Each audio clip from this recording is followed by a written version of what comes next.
मेरी नंद दाई थी। यूं जब भी कोई डिलीवरी केस नंद के पास आता तो वो फौरन मेरे शोहर के पास भाग कर आती और कहती, मुबारक हो, जल्दी चल, नया केस आया है। तो शोहर इतना खुश होता कि मुझे 20,000 रुपए देकर कहता, जाओ तुम शॉपिंग करने चली जाओ। मगर जब मेरा शोहर डिलीवरी करके वापस आता तो शदीद थका हुआ होता। मैं बहुत हैरान होती। एक दिन मैं छुपके से नंद को डिलीवरी करते देखा तो मेरी चीखें निकल गई, क्योंकि वहां तो शोहर, मैं परेशानी से घर में इधर उधर टहल रही थी और अपने शोहर का इंतजार कर रही थी, जो मेरी नंद को लेकर रात के इस पहर बाहर गया था। मुझे परेशानी हो रही थी कि वो अभी तक घर वापस क्यों नहीं आए, क्योंकि उनको गए 3 घंटे से ज्यादा हो चुके थे। मैं बार बार अपने शोहर को फोन कर रही थी, मगर वो कॉल भी नहीं उठा रहा था। घबराहट के मारे मेरे पसीने छूट रहे थे, क्योंकि मैं घर में अकेली थी और मैं आज तक कभी अकेली नहीं रही थी। मेरी यहाँ पर नई शादी हुई थी और मेरी नंद के अलावा यहाँ पर और कोई भी नहीं रहता था, क्योंकि मेरी सास ससुर मेरी शादी से पहले ही वफात पा गए थे और उनकी 2 ही औलाद थी, एक मेरी नंद और एक मेरा शोहर। मेरी नंद की अभी तक शादी नहीं हुई थी। मेरी नंद दाई थी और औरतों की डिलीवरी करवाती थी। इसी सिलसिले में मेरा शोहर उसे लेकर गया था, लेकिन अब तक तो उन्हें वापस आ जाना चाहिए था, क्योंकि बहुत वक्त हो गया था। आधा घंटा और गुजर गया। नींद से मेरी आंखें बंद होने लगी।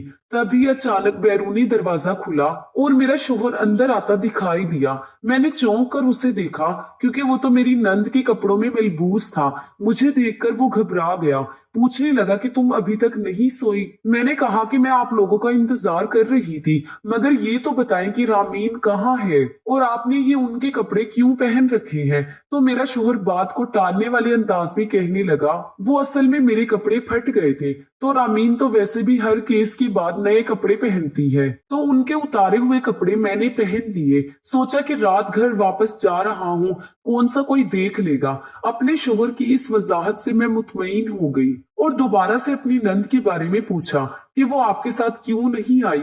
तो कहने लगा, वो थोड़ी देर तक आ जाएगी, फिलहाल उन्होंने मुझे घर भेज दिया है, तुम आओ कमरे में और आकर सो जाओ। कुछ देर बाद मेरा शोहर तो लेट गया, लेकिन मुझे नींद नहीं आ रही थी और मैं यही सोच रही थी कि मेरी नंद अभी तक वापस क्यों नहीं आई। मैं खिड़की में जाकर खड़ी हो गई। आधे घंटे में मैंने जो मंजर देखा वो देखकर बहुत ही ज्यादा हैरानी हुई। एक बड़ी सी गाड़ी हमारे घर के आगे आकर रुकी। उस गाड़ी में से मेरी नंद को 2 औरतों ने सहारा देकर बाहर निकाला था। मैं अचानक अपनी नंद की हालत देखकर घबरा गई और अपने शोहर को जगाते हुए कहने लगी कि आपकी बहन आई है, लेकिन वो ठीक नहीं है। जब तक हम दोनों बाहर पहुंचे, 2 औरतें रामीन को सहारा देकर घर के अंदर तक लेकर आई थी। मेरा शोहर फौरन आगे बढ़ा और अपनी बहन का हाथ पकड़कर कमरे में ले गया। मुझे कुछ समझ नहीं आ रही थी कि वो तो किसी औरत की डिलीवरी करवाने गई थी और वापसी पर खुद ऐसे ही निढाल होकर आ गई थी कि उससे एक कदम भी चला नहीं जा रहा था। मैंने अपने शोहर को कहा कि इनको अस्पताल ले चलते हैं, इन्हें क्या हुआ है, लेकिन वो कहने लगा कि फिक्र करने की कोई बात नहीं है, रामीन डिलीवरी करवाने के बाद यूं ही थोड़ी देर के लिए बीमार हो जाती है, मैं अभी डॉक्टर को कॉल करता हूँ, आ जाएगा। मैं उसकी बेफिक्री देखकर हैरान हो रही थी कि उसकी बहन की कितनी बुरी हालत है और ये अस्पताल ले जाने की बजाय डॉक्टर का इंतजार कर रहा है और ये परेशान भी नहीं लग रहा, ऐसे जैसे कि ये मामूल की बात हो। मैंने देखा कि वो बाहर जाकर उन दोनों औरतों को कुछ पैसे दे रहा था। वो दोनों शुक्रिया कहते हुए वापस उसी गाड़ी में चली गई। मैंने अपनी नंद की तरफ देखा तो मुझे उससे खौफ आया। उसकी सांस बुरी तरह से चल रही थी और उसकी हालत बहुत ही ज्यादा खराब थी, लेकिन मेरा शोहर इत्मीनान से बैठा डॉक्टर के आने का इंतजार कर रहा था। डॉक्टर के आते ही कहने लगा कि तुम जरा कमरे से बाहर चली जाओ, डॉक्टर साहब को देखने दो। मैं और मेरा शोहर कमरे से बाहर आ गए। थोड़ी देर के बाद डॉक्टर भी चला गया। मेरे शोहर ने मुझे अपनी नंद के कमरे में जाने से मना कर दिया। हालांकि मैंने बहुत कहा कि उनकी तबीयत ठीक नहीं है, मुझे इनके साथ सोने दो, हो सकता है इन्हें किसी चीज की जरूरत पड़ जाए। मगर वो कहने लगा कि नहीं, रामीन को अकेले सोना पसंद है और फिक्र ना करो, सुबह तक वो बिल्कुल ठीक हो जाएंगी। उसके सच में मेरी नंद वाकई सुबह तक बिल्कुल हट्टी कट्टी और सेहतमंद नजर आ रही थी। हालांकि रात को तो उसकी हालत यूं थी कि जैसे वो मरने ही वाली हो। अगरचे मुझे यहाँ पर शादी करके आए हुए सिर्फ 1 महीना ही हुआ था, मगर फिर भी मुझे अपनी नंद और शोहर की हरकतें कभी कभी बहुत मशकूक और अजीबोगरीब लगती थी। मेरी शादी चूंकि अनजान और गैरों में हुई थी, इसीलिए मैं इन लोगों को इतने अच्छे से नहीं जानती थी। मैं अपने वालिदैन की छोटी बेटी हूँ। मेरी बड़ी बहन शादी के बाद दोबारा से 2 बच्चियों के साथ वापस माँ बाप की दहलीज पर आ गई थी, क्योंकि उसका शोहर और सास उस पर बहुत जुल्म करते थे। मेरी बड़ी बहन की परेशानी की वजह से हर वक्त घर में शोक का ही समा होता था, और ऐसी सूरत हाल में मेरे लिए कोई मुनासिब रिश्ता भी नहीं मिल रहा था। मेरे अम्मा और अब्बा मेरे रिश्ते के सिलसिले में बहुत परेशान थे, और कई जगह पर बात बनते बनते बिगड़ गई थी। किसी रिश्ते वाली ने एक ऐसे रिश्ते का बताया कि उनका इकलौता बेटा था और सिर्फ एक नन थी, और वो लोग अच्छे खाते पीते थे। तो मेरे माँ बाप ने सोचने और फैसला करने में ज्यादा देर नहीं लगाई, और मामूली से छान पटक के बाद मेरा रिश्ता तय कर दिया। मुझे माँ ने बताया था कि तुम्हारी नंद एक दाई है और लड़का एक अच्छी कंपनी में मैनेजर के तौर पर काम कर रहा है। मैं अपने माँ बाप के फैसले पर क्या एतराज कर सकती थी, इसलिए चुपचाप हाँ कर दी और ब्याह कर इन लोगों के घर पर चली आई। जिस रोज मेरी शादी थी उस रोज अचानक मेरी नंद को इमरजेंसी कॉल आई, तो मेरा शोहर मुझे यूं ही स्टेज पर छोड़कर अपनी बहन के साथ चला गया। उसने मुझे कहा था कि जब भी मेरी बहन को केस के सिलसिले में कॉल आती है तो हमेशा मैं ही उसे लेकर जाता हूँ। उस वक्त तो मैं बहुत थकी हुई थी, इसीलिए सो गई, और मुझे पता नहीं चल सका कि मेरे बाद सोने के यहाँ पर क्या कुछ होता रहा। लेकिन आज 1 महीने बाद मेरी नंद को जब दोबारा इमरजेंसी केस के लिए कॉल आई तो ये सब मामलात मेरी नजर में आ गए। जब भी मेरी नंद कोई डिलीवरी करवा के आती तो उसकी तबीयत खराब हो जाती थी। इसका मतलब तो यही था कि मेरी शादी वाले रोज भी उसकी तबीयत तो खराब हो गई होगी, मगर मुझे पता नहीं चल सका था। और आज इत्तेफाक से मालूम हो गया, क्योंकि मैं जाग रही थी। मेरी नंद मुझे कहने लगी कि असल में ये डिलीवरी वाला काम बहुत ही मेहनत तलब है, और अब चूंकि मेरी उम्र भी हो गई है तो इसीलिए मेरी खुद की तबीयत खराब हो जाती है। तो जिनके घर में ये काम करने जाती हूँ वो अपनी मुलाजमा के साथ मुझे घर वापस भिजवा देते हैं। मैंने पूछा तो फिर आप अपने भाई के साथ ही क्यों नहीं आ जाती वापस? तो रामीन कहने लगी कि तुम तो मुझसे ऐसे सवाल जवाब कर रही हो जैसे तुम पुलिस वाली हो और मैं कोई चोर हूँ। तुम्हें ऐसा क्या मुझ पर शक हो गया है? नंद की बात सुनकर मैं शर्मिंदा हो गई और कहने लगी कि नहीं नहीं, ऐसी कोई बात नहीं है, मैं तो वैसे ही पूछ रही थी। मुझे अम्मा ने शादी से पहले समझाते हुए कहा था कि तुम्हारी बड़ी बहन पहले ही 2 बच्चों के साथ हमारे घर पर है, तो तुमने कोशिश करनी है कि अपनी नंद और अपने शोहर के दिल में अपना मकाम पैदा करो। उनको कभी किसी शिकायत का मौका नहीं देना, क्योंकि हम अब किसी तौर पर भी एक और बेटी का दुख उठाने के मुतहम्मिल नहीं हो सकते। और मैंने अपनी माँ बाप की इस बात को पल्लू से भांग लिया था। चाहे कुछ भी हो जाए, मैं लौटकर अपने घर वापस नहीं जाऊंगी। वैसे भी मेरी नंद और मेरे शोहर का रवैया मुझसे अच्छा ही था। वो ना मुझ पर बिला वजह की रोक टोक करते थे, ना ही पाबंदियां लगाते थे। सब कुछ अच्छा जा रहा था कि अचानक फिर से आधी रात को एक दिन मेरे शोहर के मोबाइल पर कॉल आई। वो फौरन उठ गया और कहने लगा कि इमरजेंसी केस है, मुझे रामीन को साथ लेकर जाना होगा। वो अपनी बहन के कमरे की तरफ बढ़ गया। थोड़ी देर के बाद वो दोनों घर से बाहर चले गए, और मैं सोचती गई कि आखिर ये इमरजेंसी केस रात के वक्त ही क्यों आता है। ये तीसरी बार था कि उन्हें इमरजेंसी केस की कॉल रात के वक्त ही आई थी, वरना दिन के वक्त तो आज तक मैंने उन्हें कहीं नहीं जाते देखा था। जाते वक्त मेरे शोहर ने मुझे ताकीद की थी कि मैं उसके इंतजार में जागती ना रहूं, क्योंकि हो सकता है कि देर हो जाए। लेकिन मैं एक वफादार बीवी की तरह उसका इंतजार कर रही थी कि वो खैर खैरियत से घर लौट आए, तभी मैं सोने के लिए कमरे में जाऊं। तकरीबन 4 घंटे गुजर गए और सुबह के सफेद नमूदार होने में कुछ ही देर बाकी थी कि फिर से वही मामला दरपेश हो गया। अपने शोहर को मैंने अकेले ही आते देखा, और उसने आज फिर से रामीन के कपड़े पहन रखे थे। मुझे ये बहुत अजीब लगा कि चलो उस दिन तो मान लिया कि उसके कपड़े फट गए होंगे, तो ये अपनी बहन के कपड़े पहनकर घर वापस आ गया। लेकिन आज भी वही हुआ। वो मुझे देखकर कुछ गुस्से से कहने लगा, मैंने तुम्हें कहा था कि तुम सो जाओ, तुम क्यों जाग रही हो? मैं उससे इन कपड़ों के बारे में पूछना ही चाहती थी कि उसके गुस्से की वजह से खामोश हो गई और कुछ भी ना पूछा। न जाने क्यों, लेकिन मुझे ये एहसास हो रहा था कि शायद उसने इसीलिए मुझे डांटा और गुस्सा किया है। ताकि मैं उनसे इन कपड़ों के बारे में कोई सवाल ना करूं। आधे घंटे के बाद मेरी नंद भी लड़खड़ाते हुए दो मुलाजमों के सहारे एक बड़ी सी गाड़ी से निकली और घर के अंदर आ गई। आज भी रामीन की हालत बहुत खराब लग रही थी और मेरे बार बार कहने के बावजूद उसने उसी डॉक्टर को बुलाया जो उस दिन भी आया था। वो डॉक्टर और मेरा शोहर मेरी नंद रामीन के कमरे में थे और मैं कमरे के बाहर खड़ी थी। तो अचानक मेरे कानों में डॉक्टर की आवाज आई और मैं चौंक पड़ी। वो मेरी नंद से कह रहा था कि अब तुम्हें ये काम छोड़ देना चाहिए, तुम्हारी भाभी है ना, तुम उससे ये काम क्यों नहीं करवाती। मैंने हैरान होकर अंदर झांका तो वो मेरी नंद को इंजेक्शन लगा रहा था और मुसलसल उसे यही कह रहा था कि तुम अब ये काम ना करो, तुम्हारी सेहत इजाजत नहीं देती, अपनी भाभी को सौंप दो ये काम। मैं परेशान हो गई कि ये डॉक्टर क्या कह रहा है, इसका दिमाग खराब तो नहीं हो गया। भला ये वाला काम मैं कैसे कर सकती थी, मैंने ये काम पहले कभी नहीं किया। वो तो एक दाई थी और मैं तो हरगिज इसकी जगह ये काम नहीं कर सकती थी। डॉक्टर बाहर निकला तो मेरी तरफ एक गहरी नजर से देखते हुए मेरे शोहर को अपने साथ आने का इशारा करके वहां से जाने लगा।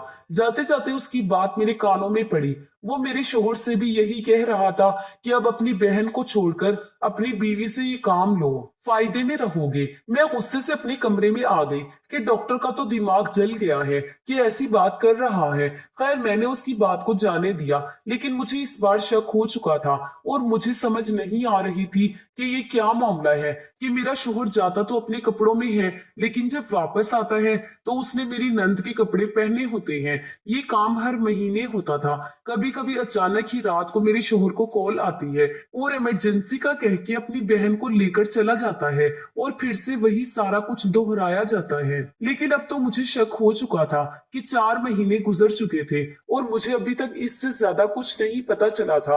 वो दोनों ही केस के सिलसिले में जाते हैं, मगर कहां पर जाते हैं और क्या करने जाते हैं मुझे ना तो उन्होंने कभी बताने की जरूरत महसूस की थी और ना ही मैंने पूछा था। लेकिन अब दिन ब दिन मुझे भी तजस्सुस हो रहा था और मुझे ना जाने क्यों ऐसा लग रहा था कि मामला कोई और ही है। एक बार तो नंद की तबीयत कुछ ज्यादा ही खराब हो गई और मुझे तो उसकी इस हालत में देखकर खौफ आने लगा। ऐसे लगा जैसे बस अब इसका आखिरी वक्त करीब ही है।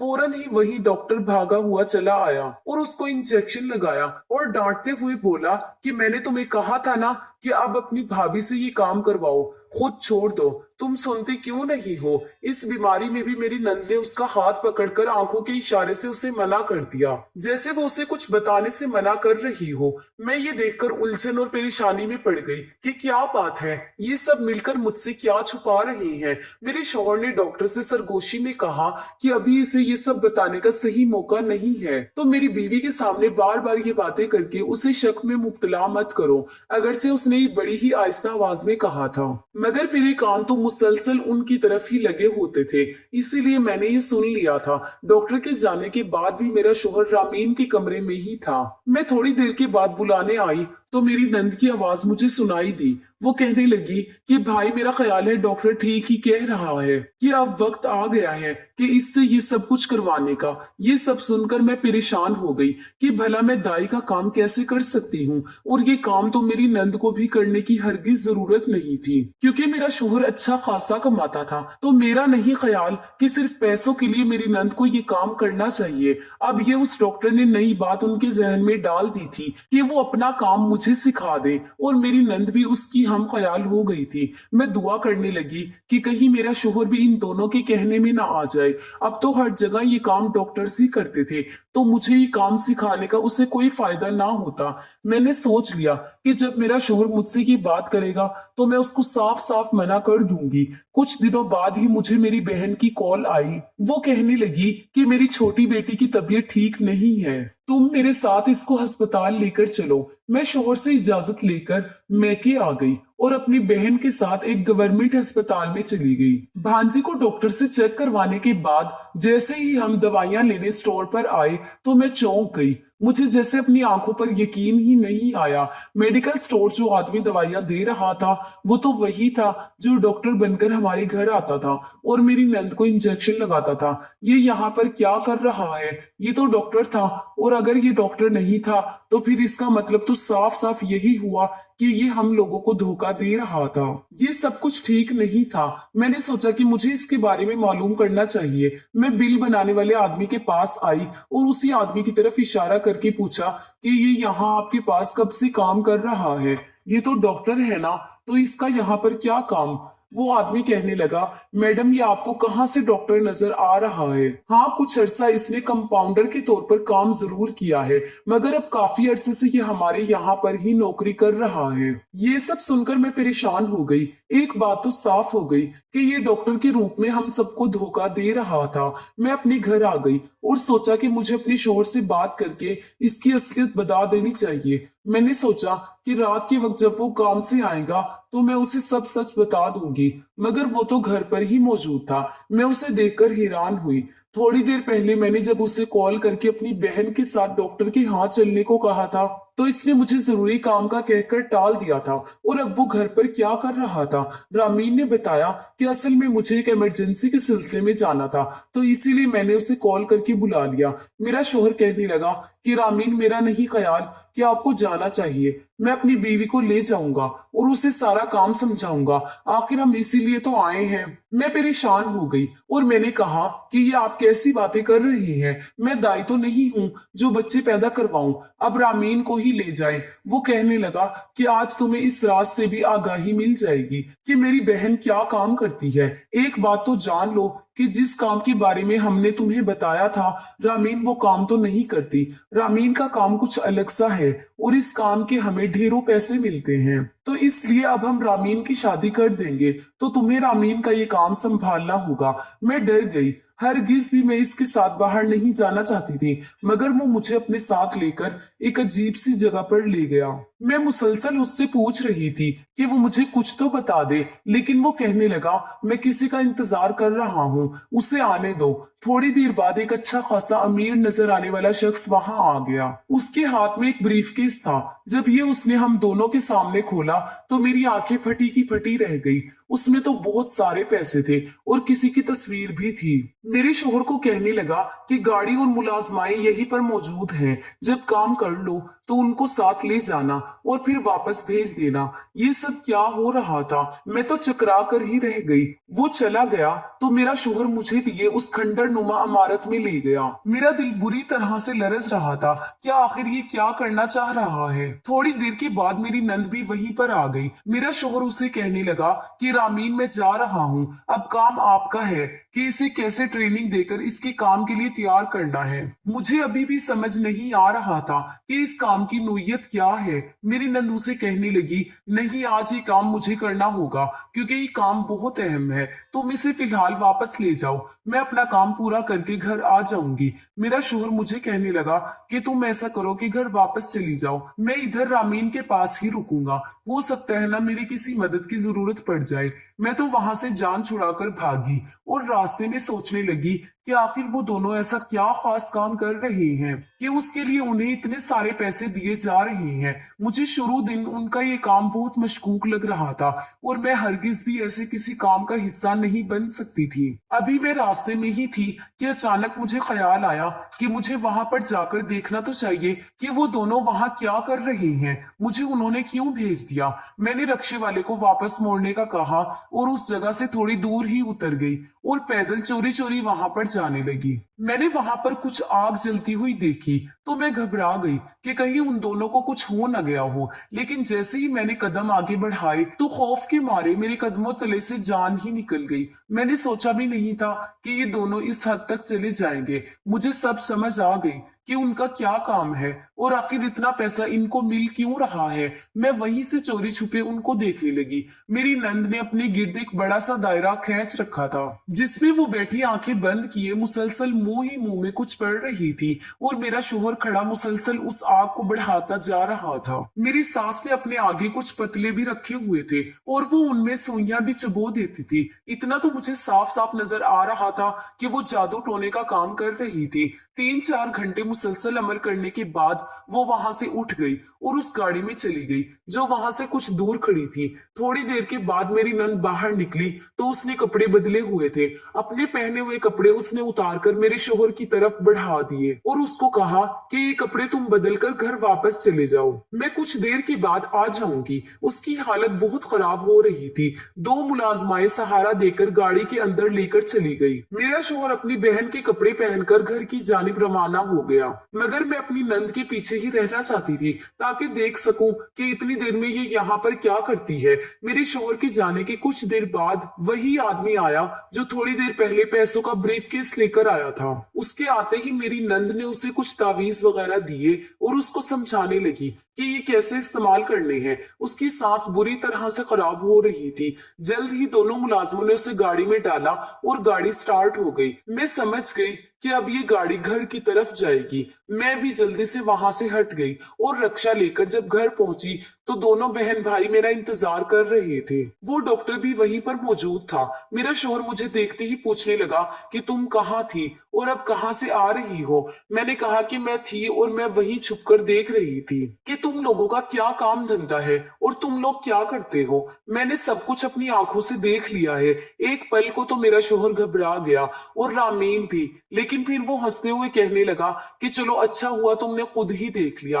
वैसे भी हमने तुम्हें यही काम तो सिखाना है क्योंकि तुमने ही रामीन की जगह संभालनी है। इसकी शादी के बाद मैंने कहा कि मैं हरगिज भी ये काम नहीं करूंगी, ना ही मैं तुम लोगों का साथ दूंगी, लेकिन ये सब गलत है, तुम लोगों को ये नहीं करना चाहिए। मेरा शोहर कहने लगा गलत है लेकिन गैर कानूनी नहीं, ये जुर्म तो नहीं है, बहुत से लोग ऐसा करते हैं। तो मैंने कहा कि हाँ बहुत से लोग ऐसा करते होंगे, मगर किसी नेक इंसान पर, खास तौर पर जबकि वो मशहूर वजीर भी हो, तो उस पर जादू टोना करना और उसको इसके मकसद से पीछे हटाने के लिए उस पर वार करना, ये सब चीजें गैर कानूनी और जुर्म नहीं आ जाता है। मेरे शोहर ने चौंक कर मुझे देखा और अपनी बहन को कहने लगा कि ये जरूरत से कुछ ज्यादा ही जान गई है, इसका कुछ ना कुछ तो करना ही होगा। उसी पल आवाज आई कि उसका नहीं, अब तो तुम्हारा कुछ करना होगा।